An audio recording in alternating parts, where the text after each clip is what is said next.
Acts chapter 22 from verse 14.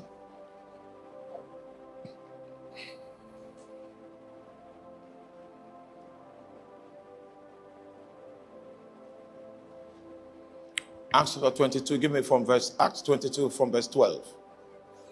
Give me from verse 12 so that we can understand and follow in the progression of revelation. This is a testimony that Apostle Paul tells. This is a story he never finished telling. The story of his encounter with Jesus Christ. All right? Now, I'd like us to pick the vital ingredients in the presentation, and then we'll use those ingredients as an object, an ingredient for our navigation this evening.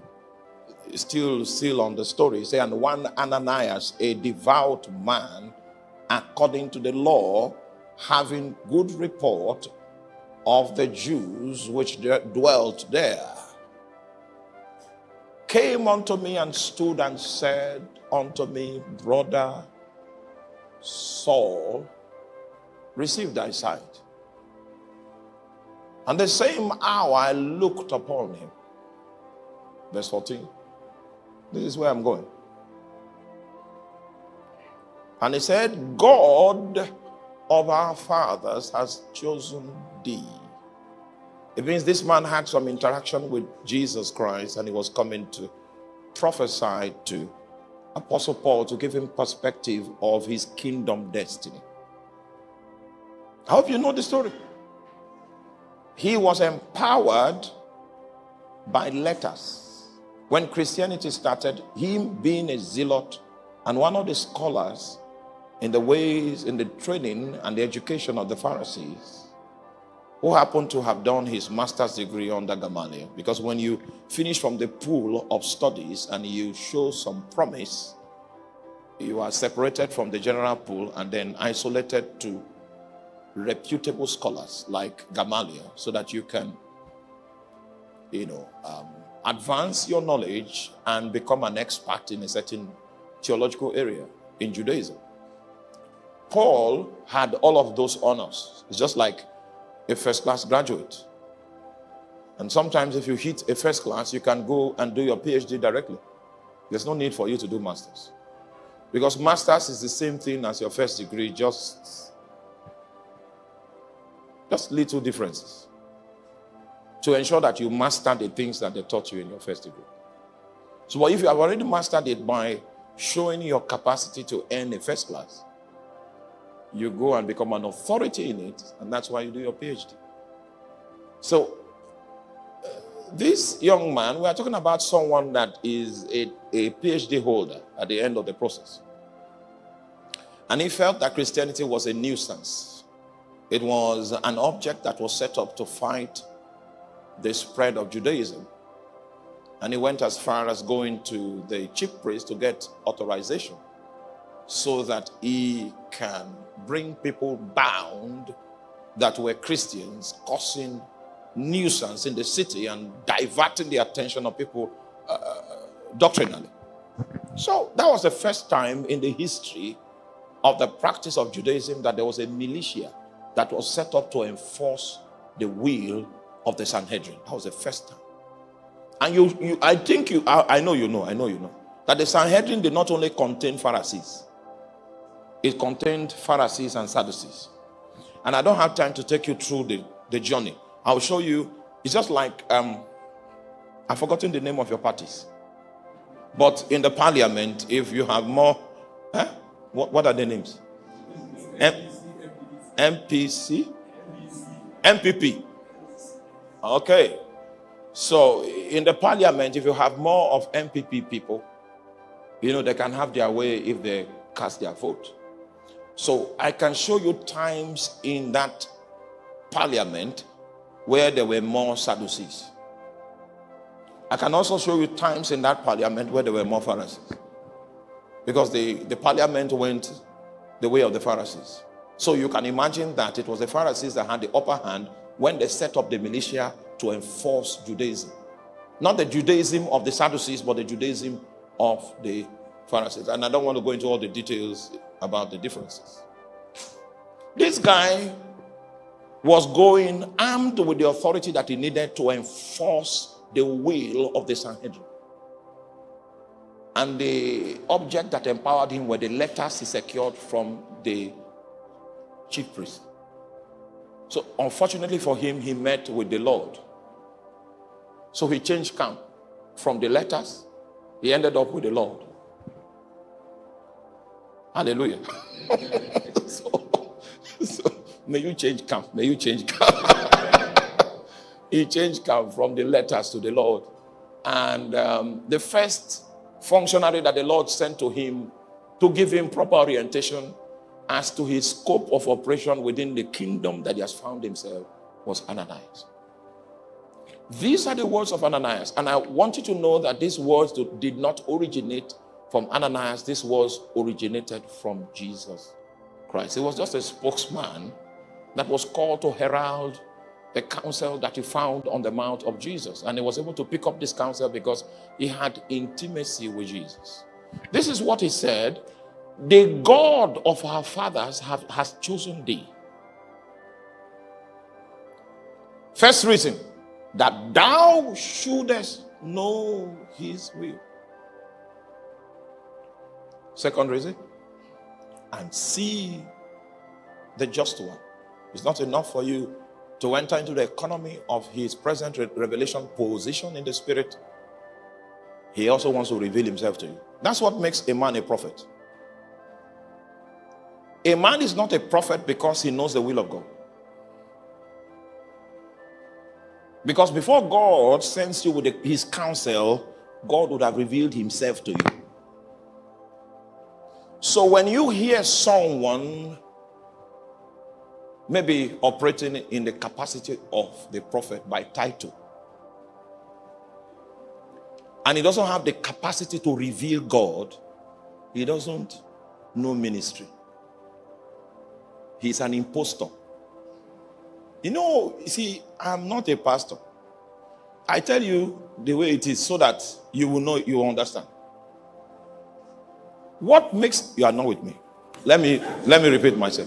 What makes a man a prophet is not that he can scan you and no. That's not. An evangelist can do that. A teacher can do that. So what exactly is prophetic ministry? Prophetic ministry is the kind of thing that Ananias is doing. Can you see what I'm talking about? Ananias is speaking from the mouth of Jesus. Ananias knows Jesus. A prophet is a friend of Jesus. Now, if I come here today and I want to tell you about my wife, I've been in marriage by God's grace for 15 years. All right? If I want to tell you about my wife, I will not be telling you what her mother will tell you. Her mother has her own story to tell, which may be very different from my own story. But I'm speaking from the point of my interference, my friendship with that woman. She's been with me in the storm. In fact, you don't understand. She's the first daughter of a professor and was the only daughter for 15 years before her brother came along. So they are used to secluded life. My dad was the first rich man from my village. Are you there? So what he did was that he goes around, he picks one person from this family to train, picks another person from that family to train. So at some point in my family, we were like 22 people are members of my household. Not because my dad was a polygamist. Are you following me? But he had this heart of serving his people. Okay? So my wife is very closed, very reserved, and I'm a man of the people. And I'm not so by constitution. I'm so by exposure. Are you following? I remember some place that they gave us from London when we married. So she kept it somewhere. The plate has name. It has a name. Wedges. I think they call it wedges also. Then there was this lady in the house that time. We later discovered it was a demon. She was possessed. But the demon moves her in the night to where those plates are. And then in the middle of the night, you hear. That was how those plates broke one by one until the entire inventory was consumed. It was later we detected that an evil spirit was behind it. May the Lord give you understanding. So you can imagine these two different kind of people. One very close, and in fact, when I married her, I'm like my dad, so I brought people to married her into that confusion. So I can tell you, may the Lord give you understanding. I can tell you stories about how we grew. Today I have afflicted her with my ways that she can no longer live that secret life. She now likes people. It's a long story.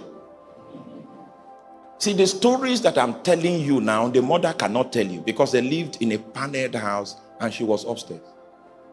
This one I'm telling you is a side of her that her mother never experienced. A prophet is a friend of Jesus. That is so in his business is intimacy with Jesus. But his ministry comes out of his intimacy with Jesus. So if a prophet begins to talk about his relationship with God and teach you about God, you will know God. When you see someone that doesn't have the dialect of God, running around with a gift, masquerading as a prophet, then we have a problem. This man's ministry was coming from the fountain of his intimacy with Jesus Christ. He said, the God of our fathers has chosen thee. You are a product of the grace of divine election. Whereas they need to elect people into the parliament, you were chosen from the throne above. And no man cannot make this ordination. You don't look like it. People might even call you a murderer.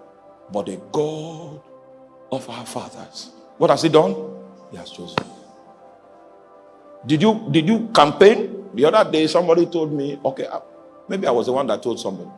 I said, if it was an election, I would not win to qualify for the grace that God gave me. and so also you will not win. But he chose you. So that was the first insight that this man brings. And from when the Old Testament closed, this is the first man that ever spoke about receiving a message from the God of their fathers. This is the first one. Okay? He said, he has chosen you that you should know his will. He has chosen you that you should see the just one. He has chosen you that you should hear words from his mouth. So this is the intention of God.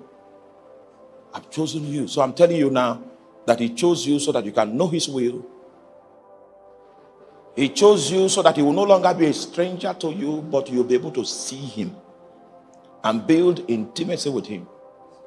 He chose you so that you can hear words from his mouth. That's the package that God has for every New Testament believer.